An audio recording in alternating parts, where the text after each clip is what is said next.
with also a presentation from Space Structure. Yeah, that's correct. Yes, welcome. So to this session, which is addressing what the practical implementation of two examples of digital twins. And yeah, as Gladys said, it's shared by Benjamin Braun from SBS. He will introduce himself shortly. And myself, Jochen Haenisch, from the company in Oslo, Norway, small and medium-sized small company. JOTNE is into data interoperability solutions using standards and especially STEP. So we have selected two use cases, one called prosthetic design, and the other one offshore crane structural monitoring. And before we go into these the details there, I also want to connect a bit to what Jeroen said concerning what digital twin is, and Tour said something, and I agree with their statements. I just thought it when I saw this one here, a nice distinction between digital model, digital shadow, and digital twin. Just to after the break, maybe also get your attention again to the term twin. So digital model being a simply the virtual representation of something. The digital shadow adding a connection then from the physical object usually to the virtual one, so that you are able to represent something which is going out there. And the digital twin then adds the action back, the feedback to the physical object. This may be automatically or it may not be automatically. So it's also, of course, done by humans when a human has the possibility to interpret the data in the virtual twin and then takes an action. I would also call that a digital twin. But this is only one of many definitions, and there's lots of talks going on, although it's converging. I think we have in the project a good understanding and definition for that. All right, with this, I hand over to Benjamin and his use case, which is from Change2Twin, one of the 4 pilots, as Jochen said already. The other use case will be from a different project, and I come back to that. So Benjamin, the floor is yours. Thank you very much, Jochen, for the intro, and good morning, everybody. I just need to load the presentation. Just 1 second. So you should be able to see my screen in a few seconds.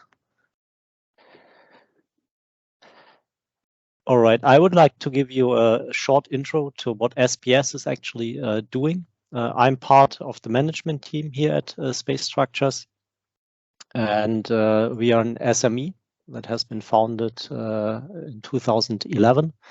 We are actually focusing on mechanical and thermal space product development, helping a large number of clients to shorten their time to market for the products. And we have completed more than 400 projects for more than 80 clients in the past 10.5 years. So there's quite a large number of projects going on. What we are typically doing before coming to the prosthesis adapter is to give you an overview in which business fields we are operating, to give you the context of our work. So we have a strong background in engineering services, as I mentioned, structures and thermal. This is actually the backbone of our activities and also the foundation for our twinning activity. So we've been working with the virtual twins or the digital models since the beginning. So this is actually our entry point to this activity. We have also process tools that allow us to do fast and easy operations. And working with partners on the semi-finished products, we do the assembly and also verification testing of the final hardware, mainly in-house. This can be either on individual structural part level or can be also based on build to spec assemblies. So in that context, I will now speak about a non-space application that we brought into the Change2Twin activity as one of the pilot partners. Jochen was introducing this before, so I can jump over that slide quite quickly. So our purpose for this product development cycle we were looking at is a prosthesis adapter, as you can see it here on the top left image. That's an adapter that connects the knee hinge to a carbon foot for leg disabled people. The objective was to lightweight this adapter, and of course not to run too many iterations in the design loop, which typically looks like, as you can see it here on that slide. So we are starting out with the requirements first, then running a kind of iterative approach on the design and analysis development to have in the end a hardware that can be not only manufactured but also verified according to the boundary conditions set out in the requirements phase, and to prove to our clients before delivering it that at least under lab environment everything is working properly. Yeah. And in the course of this product development loop, we have data coming from various sources. These can be coming from CAD, for example, so geometry data.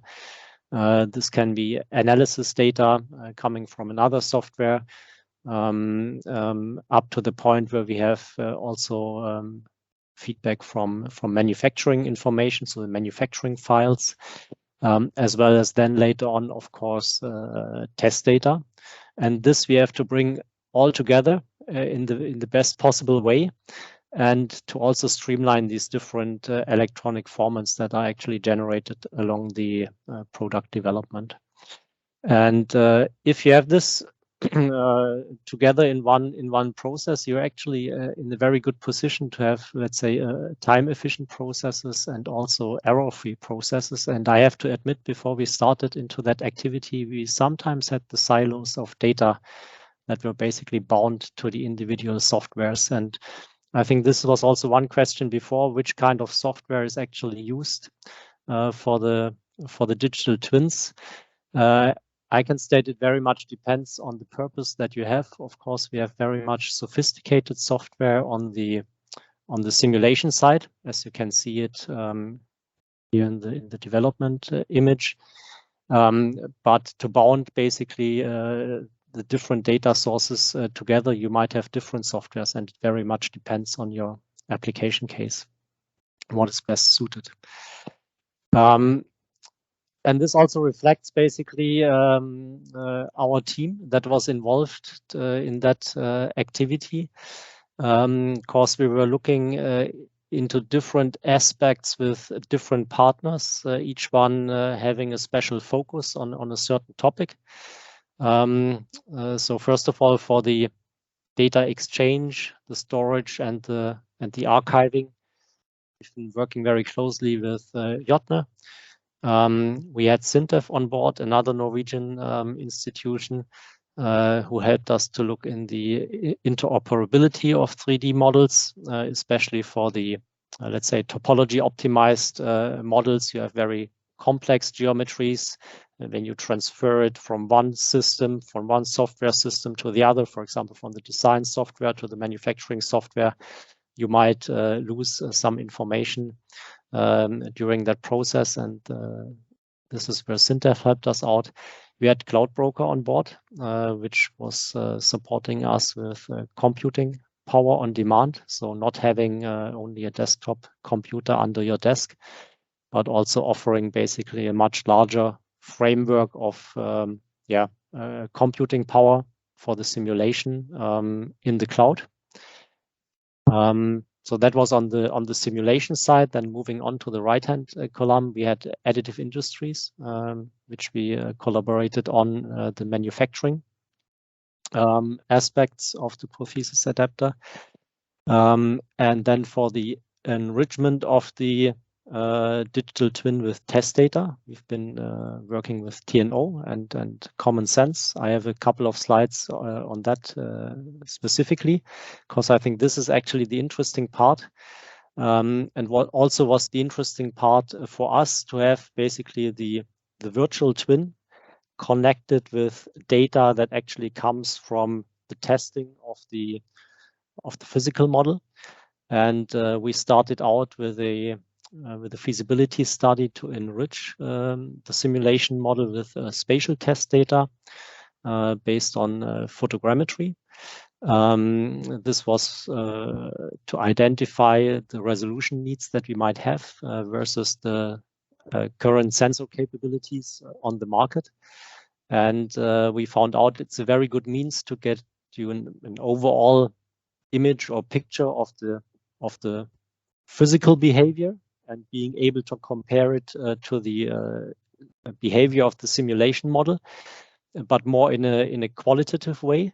So if you really want to quantify numbers, we figured out that it's better from an engineering perspective to work with strain test data.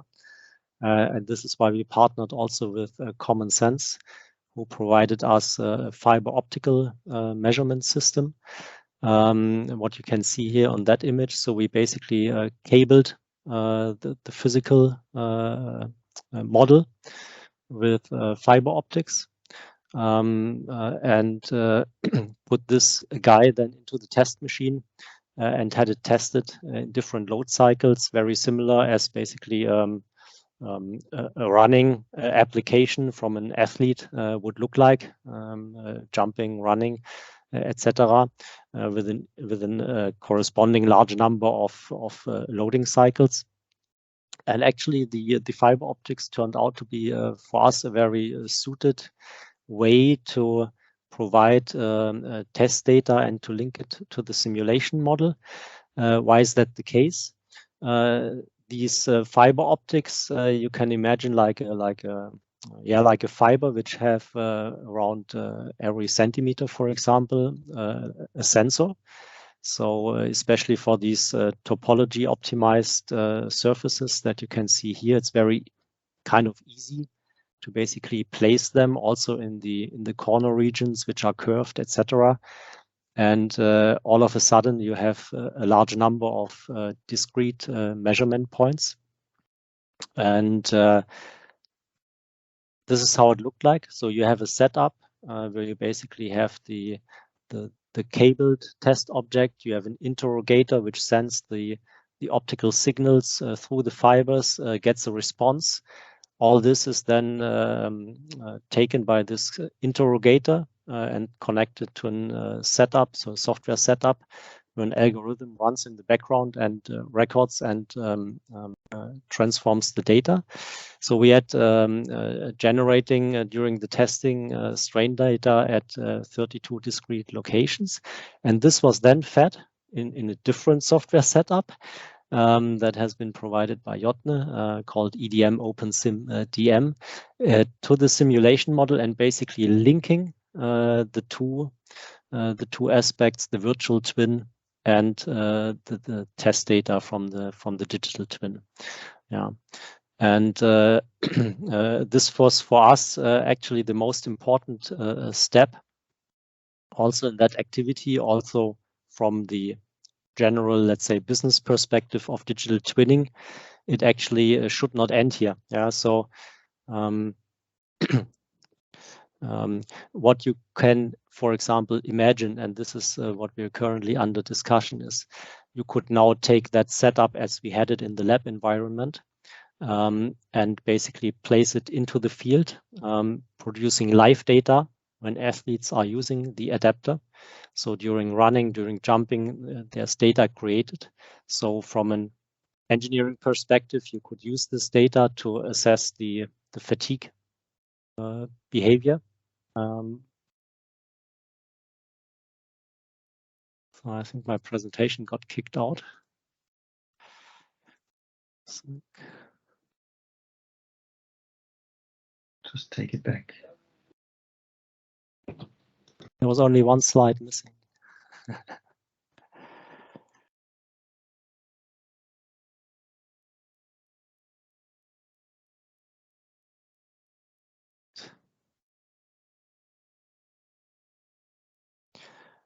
Yeah.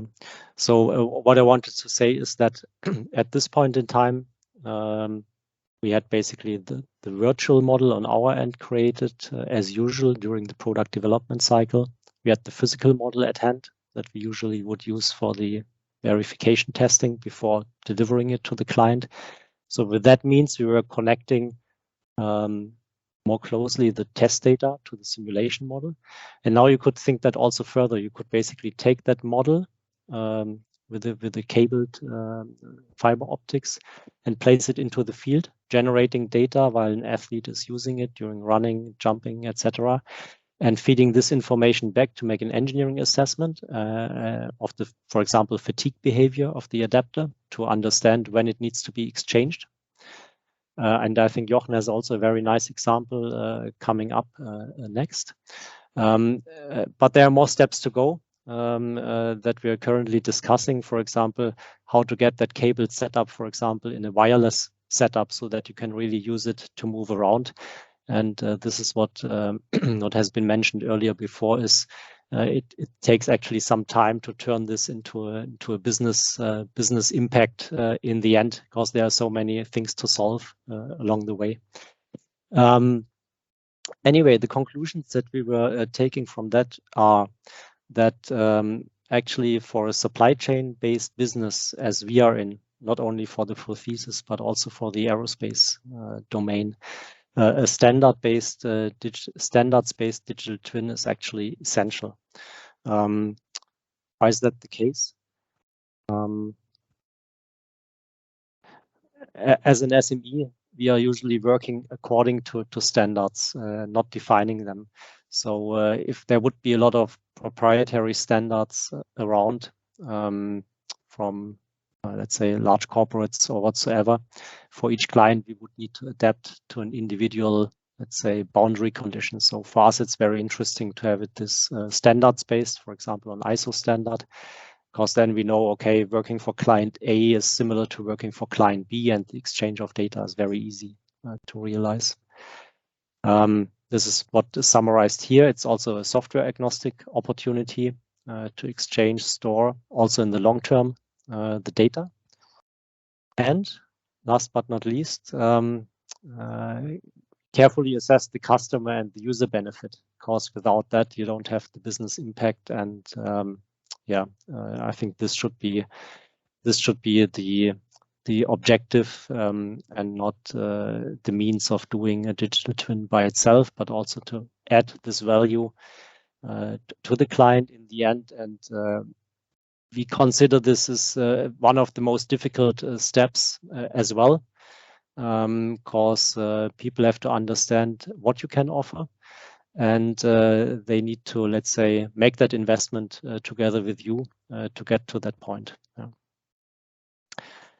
Having that said, I would like to thank you for your attention. I hope it was giving the expected insight to one of the pilot experiments, and I'm handing back to Jochen. Thank you so much, Benjamin. Let's see then.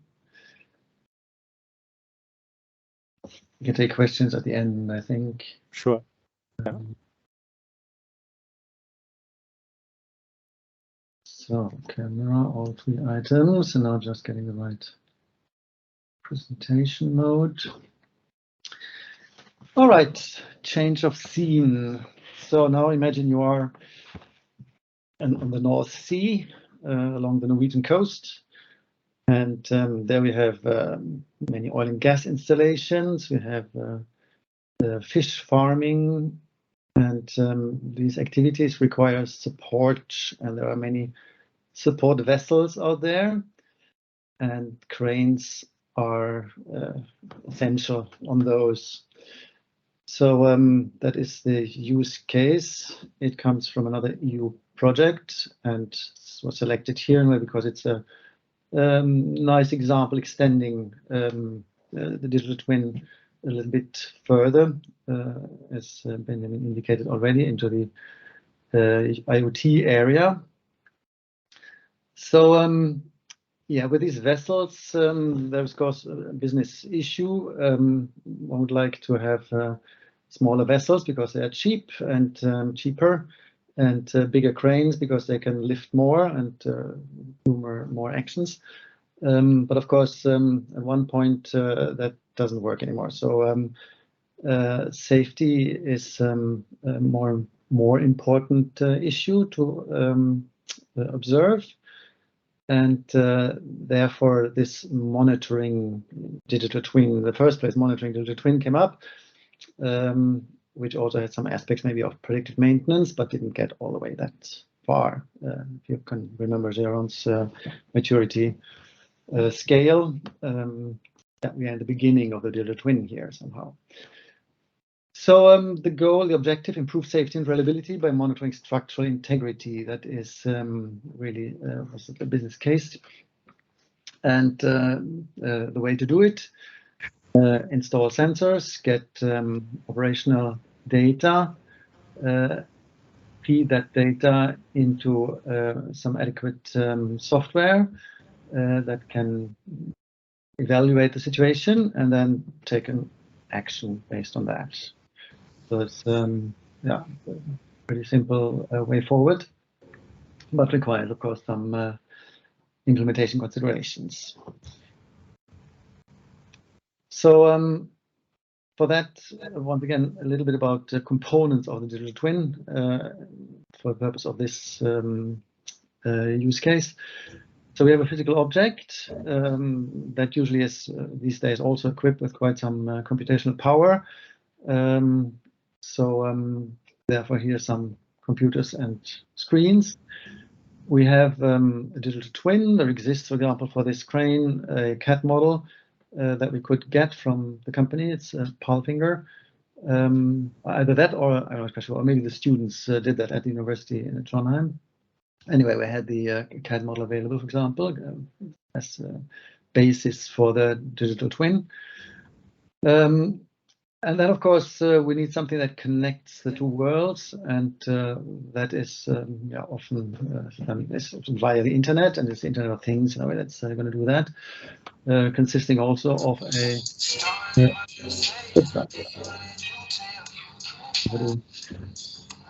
switch off your microphone. Internet of Things, so that consists of both sensors and also a central unit or a cloud unit.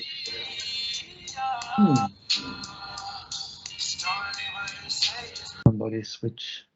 Thank you. So then is the connections between those. Interfacing is rather important. And an important component also is then the harvesting. So when you have the data merged from the two worlds, the physical world and the digital world, then you of course need to do something about that. And artificial intelligence, machine learning, and as you will see here, finite element analysis are examples of such harvesting. Also, there of course needs to be connection. So these are the components you will find again in a way in this demonstration. And often people call that in a way Industry 4.0. Another important point, also linking back to what Benjamin said, the business value. You need to be sure in a way that it's really investment makes sense.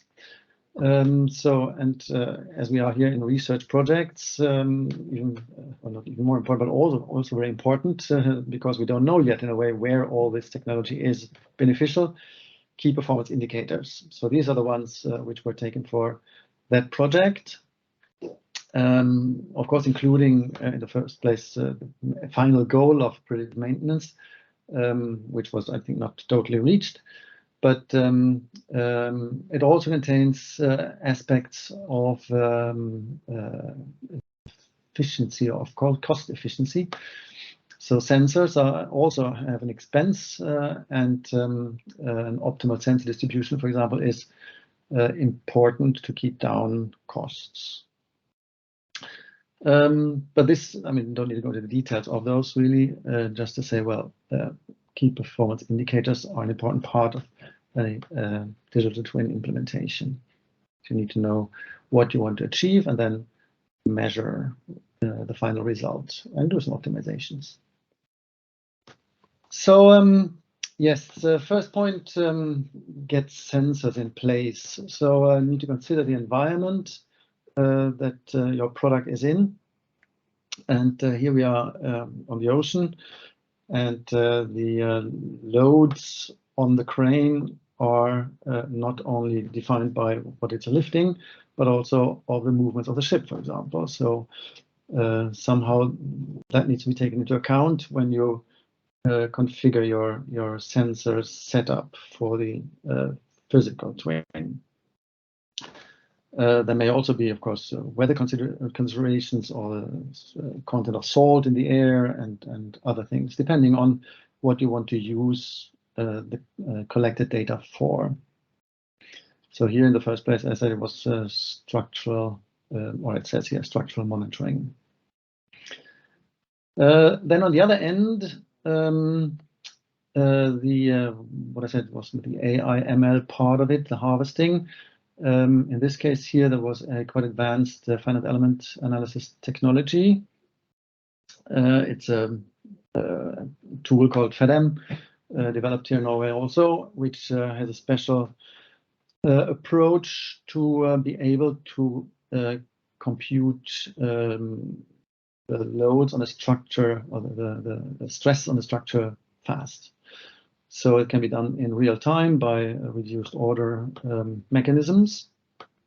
And that was kind of the key in a way for this use case, so that while the simulation data on the simulation, but the sensor data are collected, the computer can at the same time find out are we getting close to a dangerous area? Do we need to take an action? So this is kind of the representative of a harvesting module, which would take the integrated data set of, in this case, the CAD and finite element model and the sensor data, and then derive some recommendations for action. The architecture behind that I think is very important, and many components there, right? So to get there, you need a cloud to communicate, you need gateways out of the sensors, you need the sensors themselves, you need a framework that makes things, that connect things, as I had it in this overall picture. You have services of the involved software and standards. And we go through this once again. So, well, the sensors, yeah, they're mounted obviously on the crane, and it's a foundation on the ship.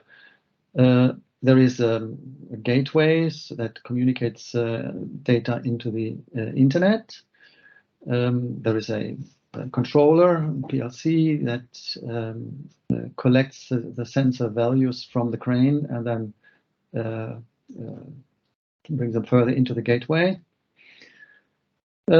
These data need to be available from anywhere and to anywhere almost, so therefore a cloud solution.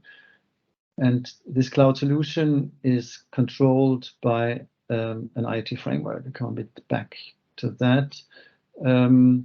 So there you have security in there, you have service registry, as you see, access control, and it's a cloud-to-cloud communication, really. And the individual components of that framework, so the individual clouds, they have their services, here implemented as REST services. And we have a repository in the middle, more or less, that is for integrating all the data, integrating the engineering data of the product, of the crane, and the operational data that are collected.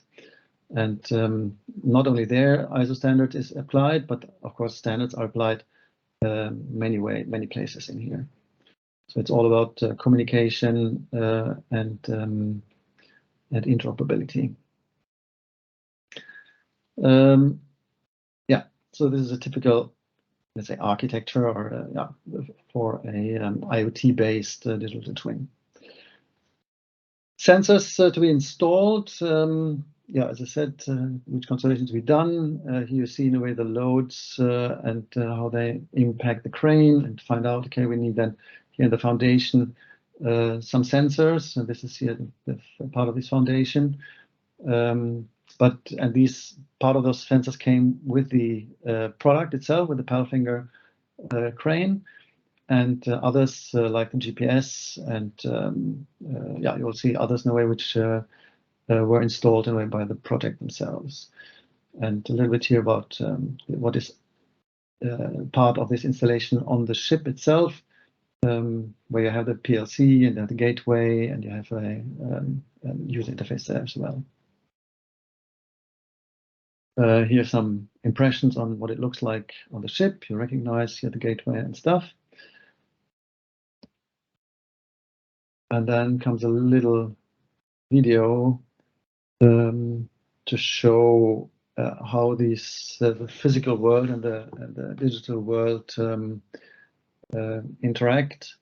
So, but in this case, it's even the case that the simulation is a bit quicker than the real pulling in of the crane, so that potential risks can be identified in time, so that you can still push the red button and make the whole thing stop. Would of course be nice in a way to see immediately also down here the result of the calculations, but that was for whatever reason not included here. But these are, as I said, also computed then real time. I think I go on. Oh yeah, here we are. Yes, so and what is between the sensor and the computation is the data repository. So here I show it in a way with screenshots, but I can also show that directly. Oops, how is this? No, it's something else.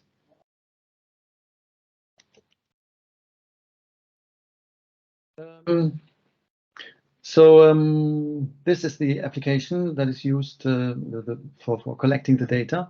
Here you have the assembly structure of the crane, and when we get into the sensors, then you can see here the sensor values. This, for example, for the GPS with altitude and speed. So you see the ship is currently, oh no, currently this was in 2020, but there are also then the values from today. So this is right now. So you see, anyway, I have to speed up. Yeah, the ship is currently not going anywhere. And then other similar sensors in here with their values. You see the gyro values for the rolling of the ship, so that the accelerations are also taken into account. Okay, so this data repository is then in the middle of the IoT, collecting the data and everything. Just to have mentioned that also, there's also a second harvesting has been going on. The one was this computation, as I said. The other one was simulation of now feedback really into a robot arm. That will be showing up here at the end. So there is a real robot in a way in a lab that then does the same movements that the crane does on the ship. So it's about what the purpose is really of these digital twins, and this was here. It comes up there exactly. You see, just the robot. Maybe also a brief other video. I'm not sure whether the sound comes along. Probably not right now.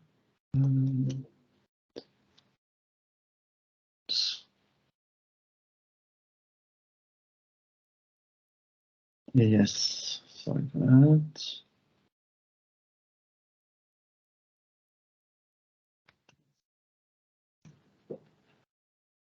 Listen here, I don't understand really, but I have my.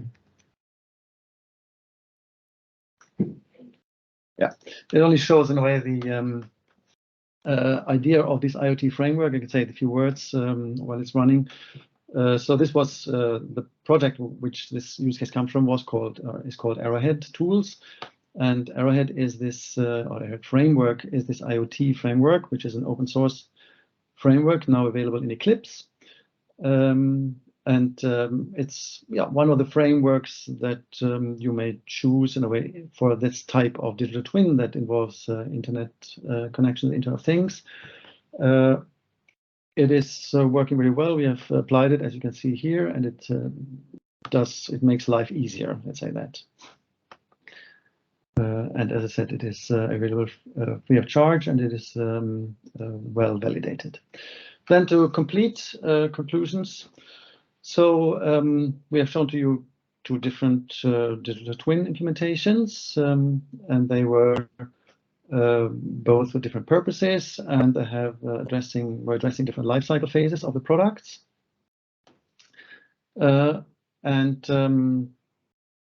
We point out that interoperability is important, is most important for digital twins. There's so many components from many vendors and many domains coming together. So we need to think about how network communication, data, all that can be integrated. And then as a help, we have this marketplace in Change2Twin, and we have the partners that have the enabling technology. And we can help in a way with the methods and the tools that we have deployed and used already. So don't hesitate to make use of those. It's strongly recommended. Really. That completes my presentation. Are there any questions to either Benjamin or me?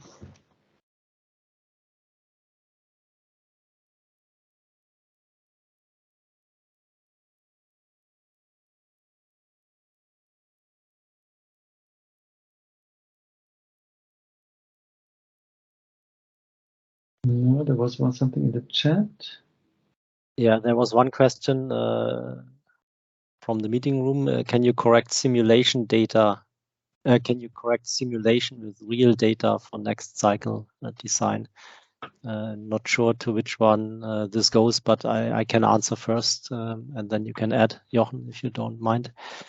In a sense, we are using basically the real data from the verification testing, of course, to feed it into the next design cycle. This is especially the case, for example, if you have fatigue critical areas where small details of design or geometry implementation can play a major role. And we indeed did one of these cycles for the prosthesis adapter. But it's not like a live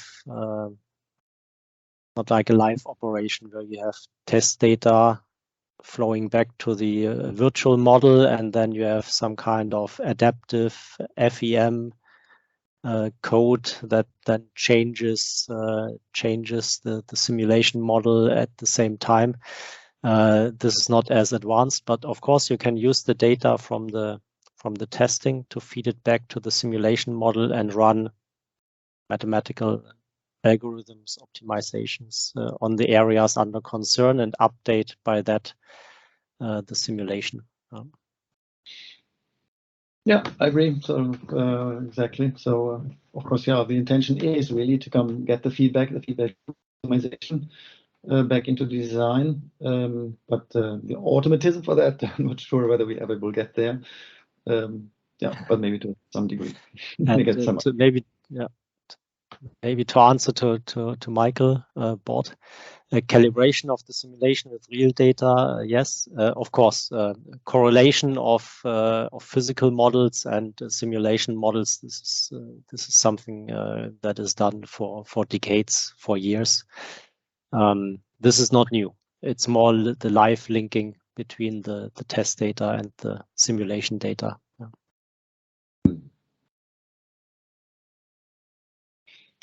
All right. I think then thank you so much for listening, and I think we hand over back to Gladys.